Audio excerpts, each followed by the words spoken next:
திமுக, அதிமுக 2 கட்சியிலுமே நீங்க இருந்திருக்கீங்க. அப்ப அந்த கட்சியிலிருந்து வெளியே வந்ததுக்கப்புறம் அந்த கட்சிகளை பத்தி விமர்சனம் பண்ணிருக்கீங்க.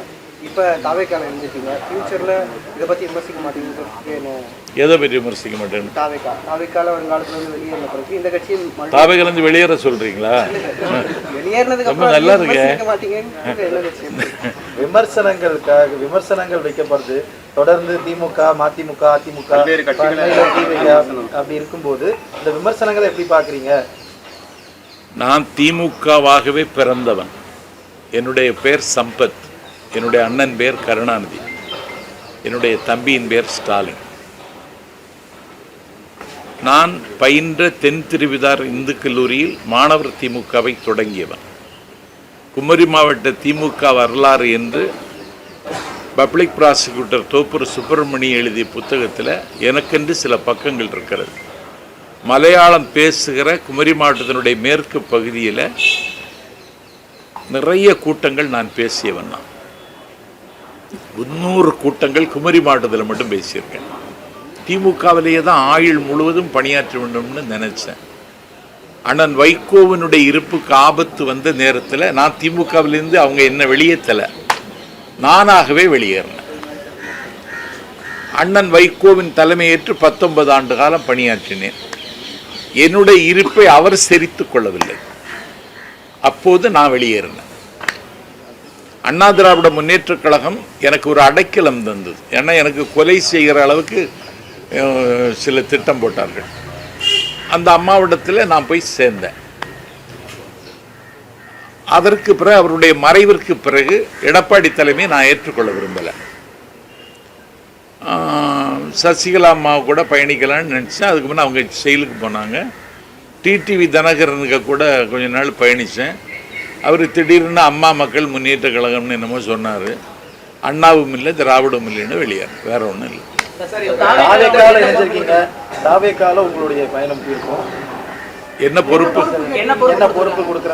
நான் பிரச்சாரம் செய்யணும். எனக்கு வேற ஒன்றும் இல்லை. என்னுடைய பயணத்தை நான் பிரச்சாரம் செய்தே வாழ்ந்தவன்.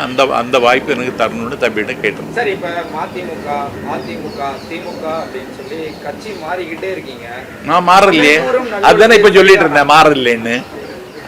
நான் கட்சி மாறல தம்பி. அதான் இன்னைக்கு இணைந்திருக்கேன்னு சொன்னேன். 6 வருடத்துக்கு பிறகு ஒரு கட்சியில் இணைந்திருக்கேன்னு சொன்னேன். அடுத்தடுத்து மாறிக்கிட்டே வர்றது தானே நம்ம எடுத்துக்கிற முடியும். இதை இணைந்தது அப்படின்னு எப்படி எடுத்துக்கிறது? இணைந்தது தான், மாறலையே. இது எப்படி எடுத்துக்கிறதுன்னு எங்களுக்கு புரியலையே. நான் இன்னைக்கு தாவேக்காவில் இணைந்திருக்கிறேன்.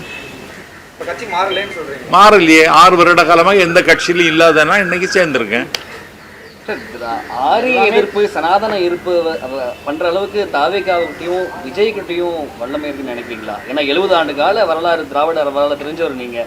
புதுசா ஒரு கட்சி தொடங்க ஒரு நடிகர் விஜய், அவருக்கு வந்துட்டு பாஜக மாதிரி ஒரு சனாதன எதிர்ப்பு மாதிரியான சித்தாந்தங்கள்லாம் எதிர்க்க நினைக்கிறீங்களா? எனக்கு தெரிஞ்சு ஒரே நேரத்தில் 2 பவர் செக்டர், ஸ்டேட் அண்ட் சென்ட்ரல அவர் கேள்வி கேட்கிறார்.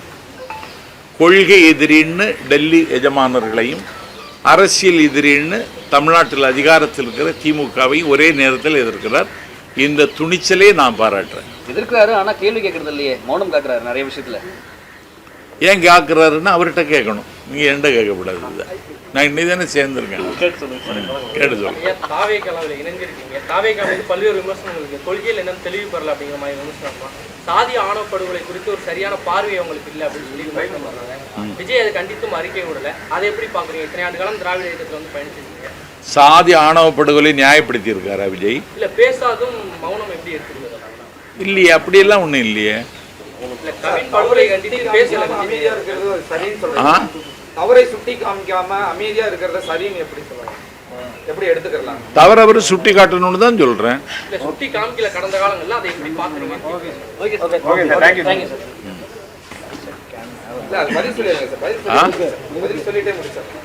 சொல்லுங்க. கடந்த காலையிலேயே சுட்டி காமிக்கல, அதை எப்படி பாக்குறீங்க? தாவேக்கால இணைந்திருக்கீங்கல்ல. தாவேக்காவில் நான் இன்னைக்கு தான் இணைந்திருக்கேன். முதல் இரவே இன்னும் வரல. அதுக்கு முன்னே இப்படி எல்லாம் கேள்வி கேட்காதீங்க.